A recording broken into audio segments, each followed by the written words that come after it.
कहते हैं किस्मत हर किसी के साथ होती है, लेकिन मेरे लिए हमेशा ऐसा नहीं था।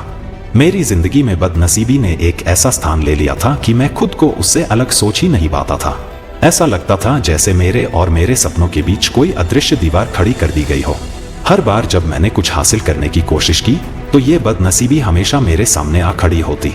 मैं गिरता, संभलता और फिर से कोशिश करता, लेकिन जैसे ही एक मुश्किल से उभरता, दूसरी मुश्किल मेरे सामने खड़ी होती। पहले पहले मुझे लगता था कि यह सिर्फ मेरी नाकामी है। दूसरों की सफलता देखकर खुद को छोटा महसूस करता था। मुझे लगता था कि शायद मुझ में ही कुछ कमी है, शायद मैं ही कुछ ऐसा कर रहा हूँ जो मुझे सफल नहीं होने दे रहा।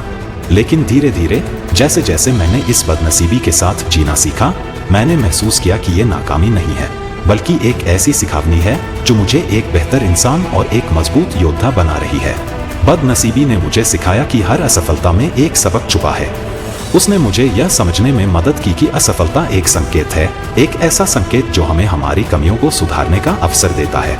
जब भी मैं गिरा, बदनसीबी ने मुझे यह याद दिलाया कि गिरना जरूरी है ताकि हम फिर से खड़े हो सकें, फिर से कोशिश कर सकें और अपने भीतर की ताकत को पहचान सकें।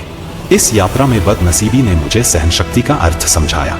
उसने मुझे बताया कि असली जीत उन्हें नहीं मिलती जो बिना मुश्किलों के जीत जाते हैं, बल्कि उन्हें मिलती है जो बार बार हारने के बावजूद हिम्मत नहीं हारते।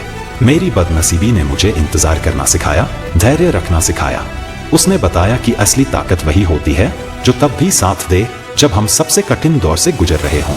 उसने मुझे सिखाया कि मुश्किलें अस्थायी होती हैं, लेकिन अगर हम इनका सामना मजबूती से करें तो हम स्थायी सफलता हासिल कर सकते हैं। बदनसीबी ने मुझे यह भी सिखाया कि दूसरों की सफलता से तुलना करना नहीं, बल्कि अपनी यात्रा पर ध्यान देना महत्वपूर्ण है। हर किसी की यात्रा, हर किसी की कहानी अलग होती है। हमें यह समझना होगा कि हम किसे पीछे छोड़ रहे हैं, उससे कहीं ज्यादा जरूरी है कि हम खुद से आगे बढ़ने की कोशिश करें। बदनसीबी ने मुझे सिखाया कि असली मुकाबला दूसरों से नहीं बल्कि खुद से है। जब मैंने यह समझ लिया, तब से मैंने अपनी हर असफलता को एक नई चुनौती की तरह देखा, एक ऐसी चुनौती जो मुझे अपने आप से बेहतर बनने का मौका दे रही थी। इस बदनसीबी ने मुझे अपने आप को और बेहतर ढंग से जानने का अवसर दिया। उसने मुझे सिखाया कि जीवन में कुछ भी स्थायी नहीं होता, चाहे वो खुशी हो या दुख। उसने यह भी सिखाया कि सफल होने का असली मतलब यह नहीं है कि हमने अपनी मंजिल पाली है, बल्कि यह है कि हमने अपने संघर्षों से सीखा है, उनसे मजबूत होकर निकले हैं। हर बार जब मैं असफल हुआ, बदनसीबी ने मुझे धैर्य और आत्मविश्वास का पाठ पढ़ाया। आज मैं अपनी बदनसीबी का शुक्रगुजार हूँ, क्योंकि इसने मुझे उन चीजों को महत्व देना सिखाया जो वास्तव में महत्वपूर्ण है। उसने मुझे यह समझाया कि किसी भी चीज को हासिल करने के लिए सिर्फ मेहनत नहीं, बल्कि एक ठोस इच्छा शक्ति और कभी न टूटने वाला हौसला चाहिए।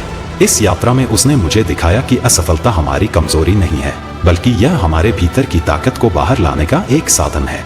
अब जब मैं अपनी जीवन की इस यात्रा को देखता हूँ, तो मुझे एहसास होता है कि मेरी बदनसीबी ही मेरी सबसे बड़ी ताकत है। उसने मुझे हर मुश्किल का सामना करने का साहस दिया है। मेरी बदनसीबी ने मुझे अपने भीतर के उस योद्धा से मिलवाया है जो न कभी हार मानता है, न कभी रुकता है। और आज मैं गर्व से कह सकता हूँ कि मैं अपनी बदनसीबी का आभारी हूँ, क्योंकि उसने मुझे वो बनाया है जो मैं आज हूँ, एक मजबूत, आत्मविश्वासी और अडिग व्यक्ति। मैं जानता हूँ कि मेरी बदनसीबी मेरे साथ है और मुझे यकीन है कि एक दिन इसी बदनसीबी के साथ मैं अपनी मंजिल तक पहुँचूंगा। मुझे भरोसा है कि मेरे संघर्ष और मेरी बदनसीबी ही वो रास्ता है जो मुझे उस ऊंचाई तक ले जाएगा जहाँ मेरी मेहनत और मेरा हौसला मुझे खड़ा करेगा।